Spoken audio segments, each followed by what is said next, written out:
Hey guys, Savannah Bell here with My Massage World. In today's video, I want to talk about this struggle that a lot of massage therapists face when we're focused on clinical work and fixing a client's pain.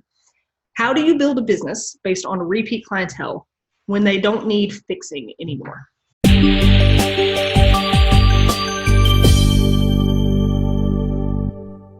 So a client comes in with pain. You work your magic and they leave with little to no pain.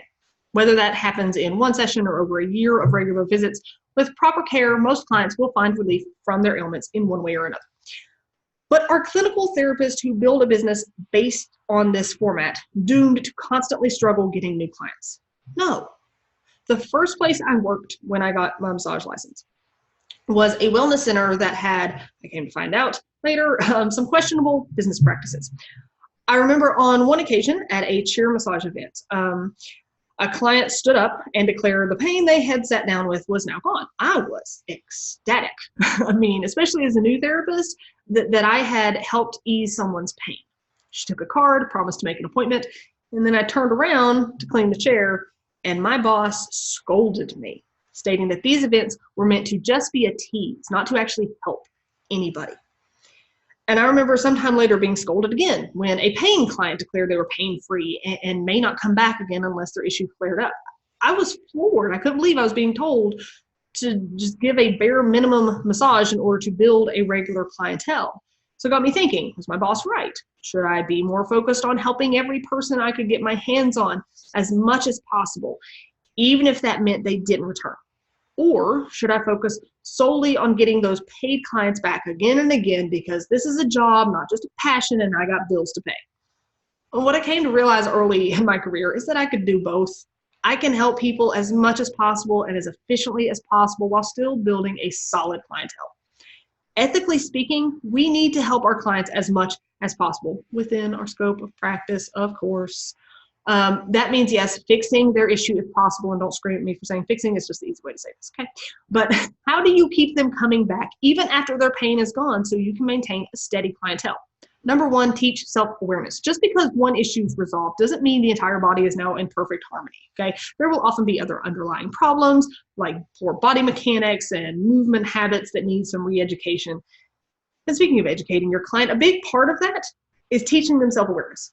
Okay, what I mean by this is that many people are simply unaware of how they move their body, what irritates an injury and what makes it better. And they can't sense when things are, generally speaking, just out of whack in their own body.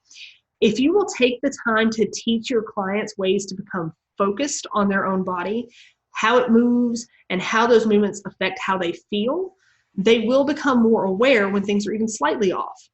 This shows them that you truly care about their entire well-being and want them to feel better in every way.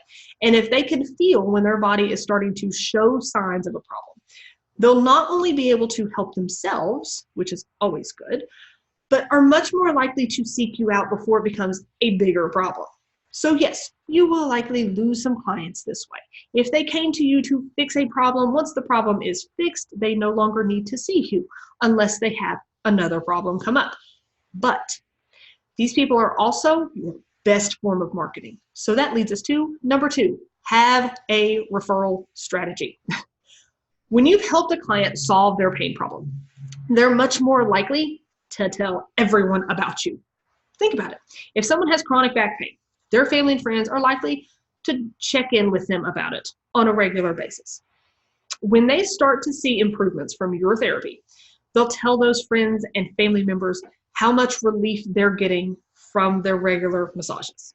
Or if one of their friends starts to complain of, a similar pain problem, they'll probably tell them they should try getting a massage and they just happen to know a great therapist. This is just an example of casual conversations that can get you new clients in the door. And while it can be very effective, you need a more clear strategic plan in order to regularly get referrals. So for some therapists, this includes offering discounts in exchange for referrals, which may or may not be okay.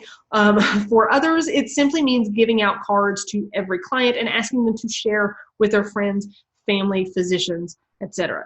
And yet others join a BNI or other business networking group in order to get referrals from local business owners or the collect testimonials to post everywhere. Whatever way you prefer, come up with a strategy that will help you get those referrals rolling in. Number 3, be consistent in your marketing. While nothing can replace the importance of word of mouth and referrals, consistent marketing efforts are often still necessary.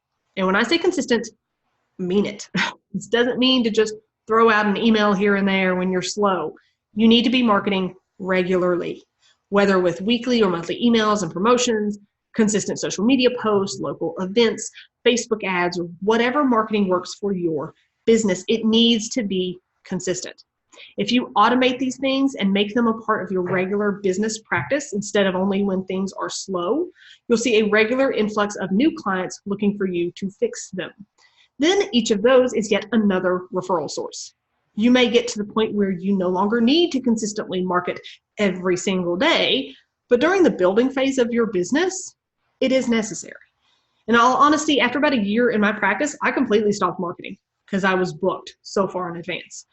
Even though much of my work is clinical in nature, and I had some clients come and go, teaching self-awareness and having a referral strategy kept my schedule full.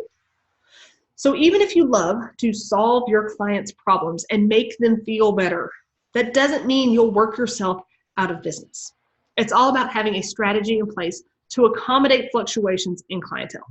And if you're looking for some more realistic, down-to-earth help in marketing, getting more clients, and growing your massage practice, join our membership program full of business classes and lessons and tons of done-for-you marketing content like graphics and stock photos and promotional videos and more to help you build your practice fast. It's just $39 a month with no contract. You can check out more on what's included and see examples of everything on our website at mymassageworld.com. And be sure to like us on Facebook, join our free Facebook group, subscribe to us on YouTube, and stay tuned for more videos. There's a new one every week.